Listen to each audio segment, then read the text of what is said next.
النهارده يا جماعة بقى عملنا شوية بيتزا كده بالسجق والبسطرمة واللانشون، وعملنا دي برضو تشكيلة كده بالبسطرمة والصدق واللانشون. شفتوا يا جماعة؟ شفتوا جميلة ازاي؟ شفتوا حلوة ازاي؟ شفتوا يعني اروع واحلى. وشفتوا بقى زي بتاعة المحلات بالظبط، ما تتخيرش. تعالوا بقى نشوف الطريقة عاملة ازاي. يا جماعة عاملين ايه؟ يا رب تكونوا بخير وحشونا. انا النهارده هعمل معاكم بيتزا. هحتاج 4 كوبايات من البيتزا او 4 ونص، ايه على حسب نشوف احنا هنحتاج قد ايه بالظبط. ماشي، احنا دلوقتي ادي معانا اول كوبايه اهو،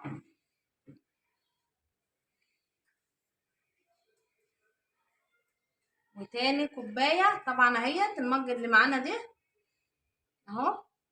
كده احنا خدنا 2. طبعا الدقيق انا نخلاه، يعني انا نخله الدقيق بتاعي نخلاه. 3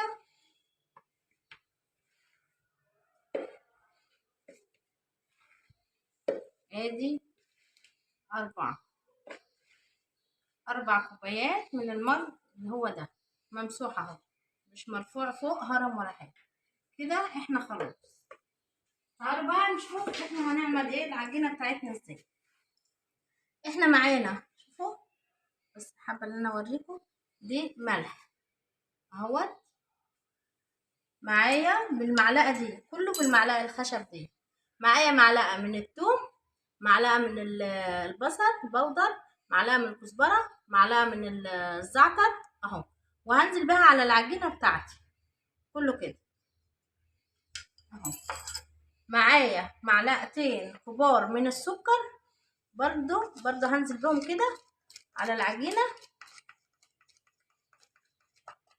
اهي، على العجينه بتاعتي، وبخلطهم كده كلهم في بعض اهو.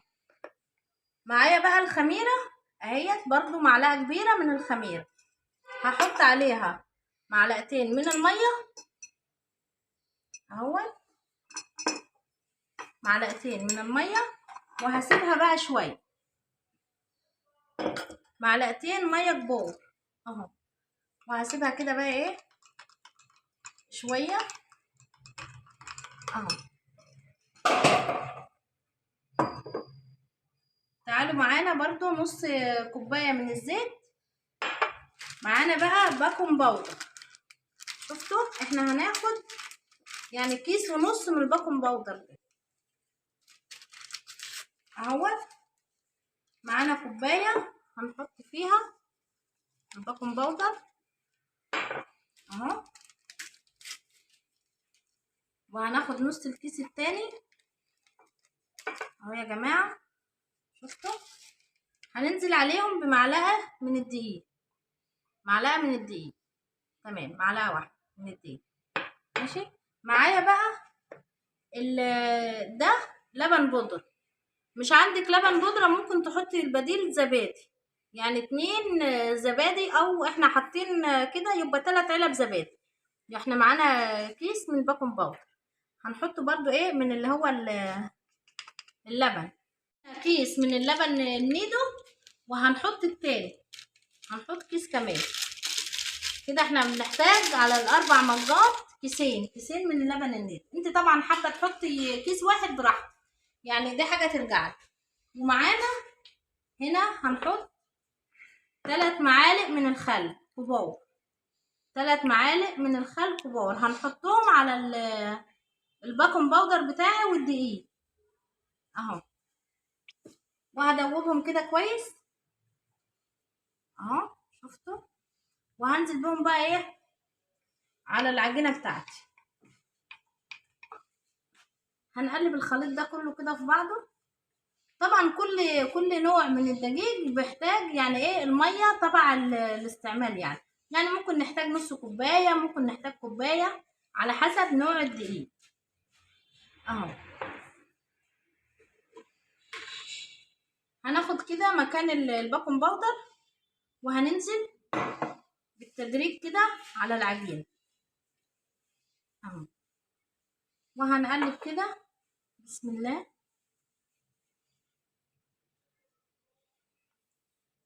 وهنقلب كويس لحد ما ايه نشوف العجينة هتبقى عاملة معانا ايه. بسم الله الرحمن الرحيم. هنحتاج مية طبعا، فهنحط احنا كده حطينا كوباية الا ربع من المية، وادي برضو كوباية الا ربع، لسه انا مش كملتها اهوت. فهنشوف العجينة بتاعتنا يعني هتاخد مية قد ايه.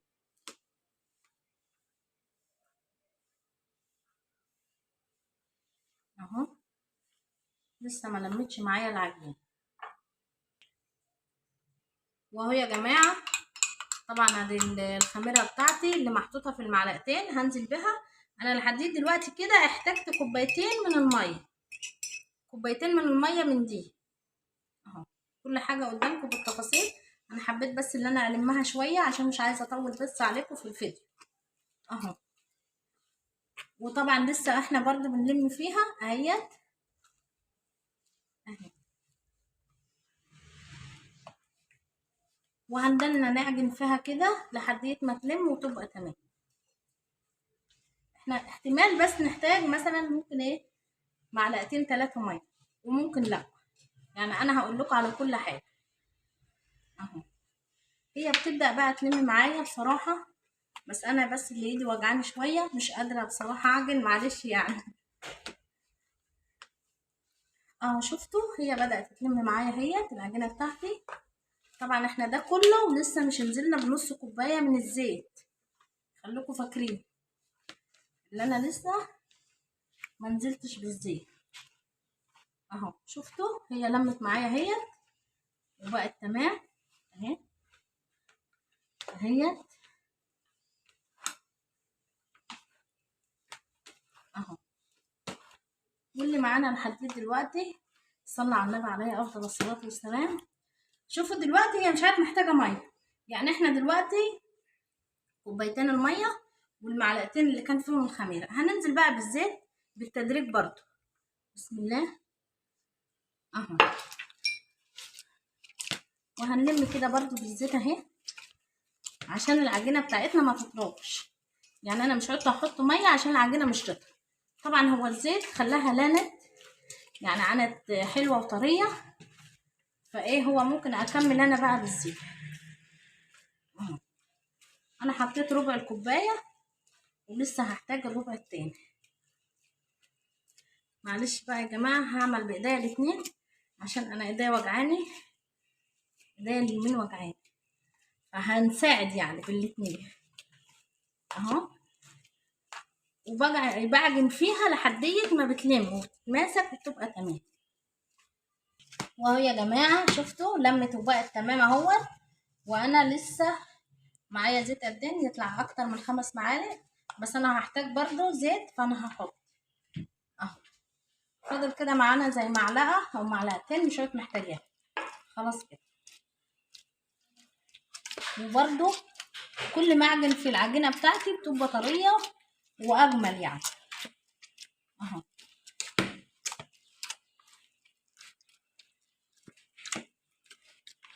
اهو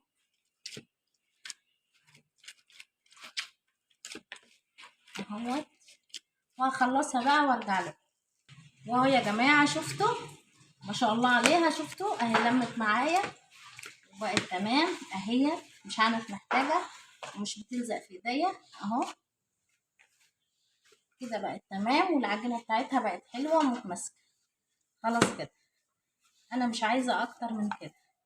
معايا بقى ايه بوله تانية هنحط بس فيها معلقتين زيت، وحطيت كده يا جماعه معلقه من الزيت في الارضيه بتاعتي في البوله اهو.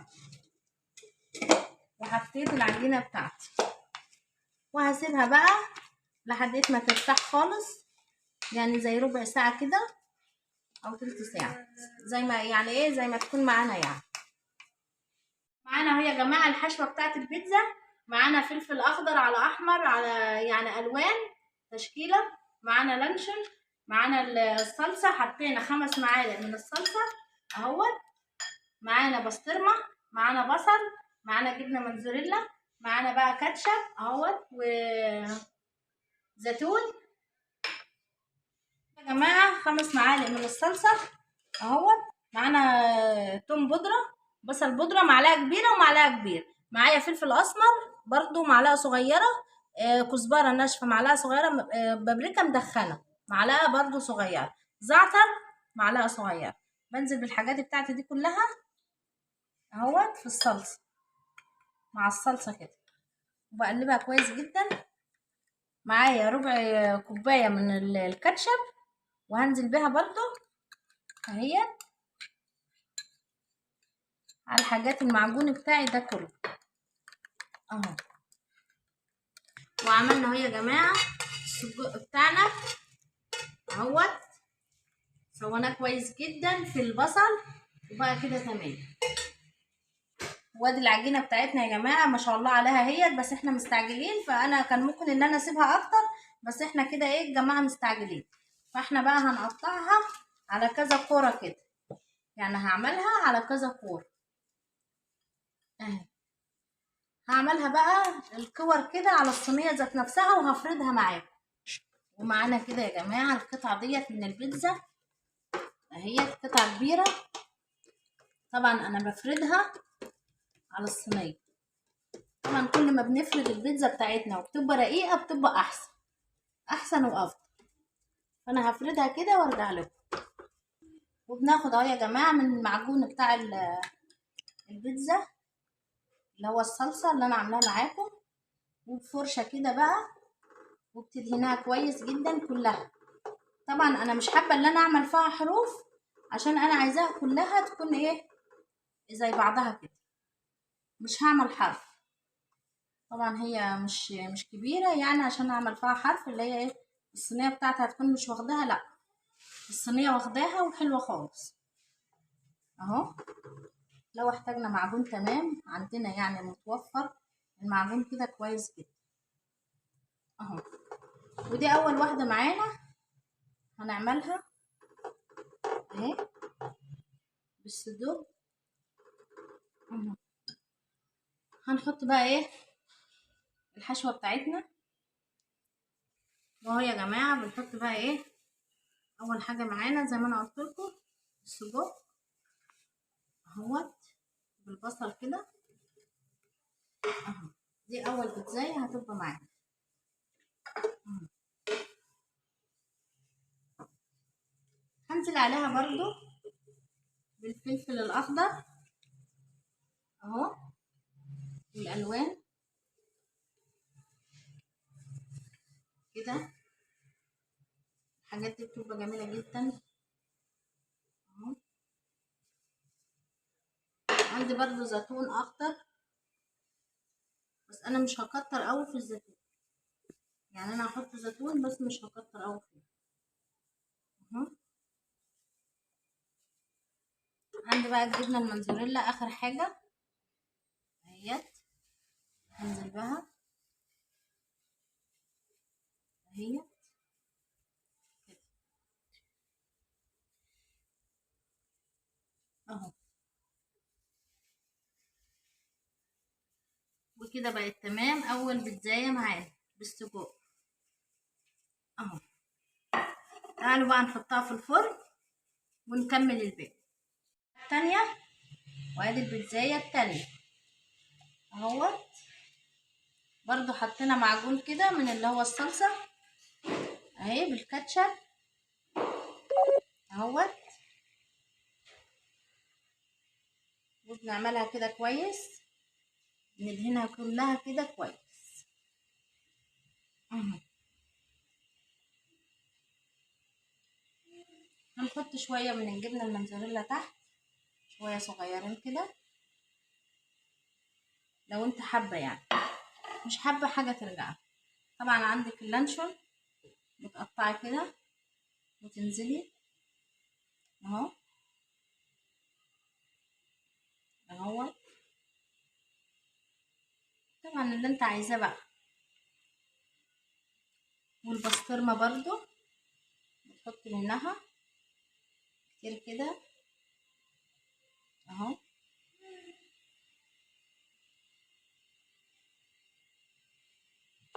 كمان بسطرمة، حاجات كتيرة كده اللي انت ايه تبقى كويسة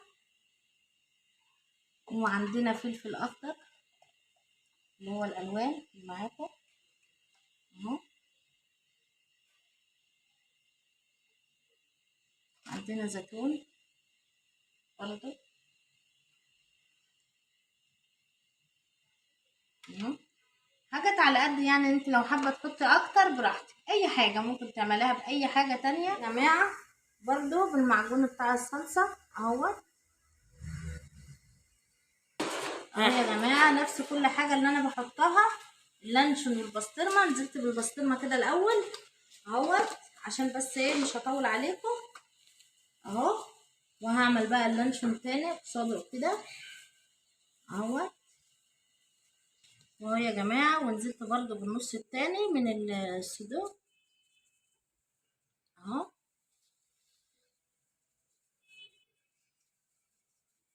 كده. وبرضه هكمل عندي باللانشون والبسطرمه، وادي الفلفل الاخضر والالوان اهو اهو.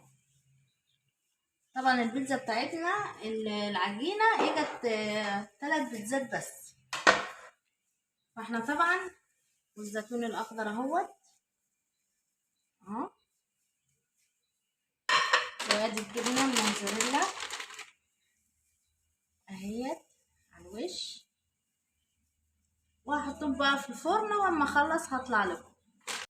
وادي البيتزا بتاعتنا بعد ما سويناها وطلعناها من الفرن اهي، بس لسه سخنه طبعا اهو.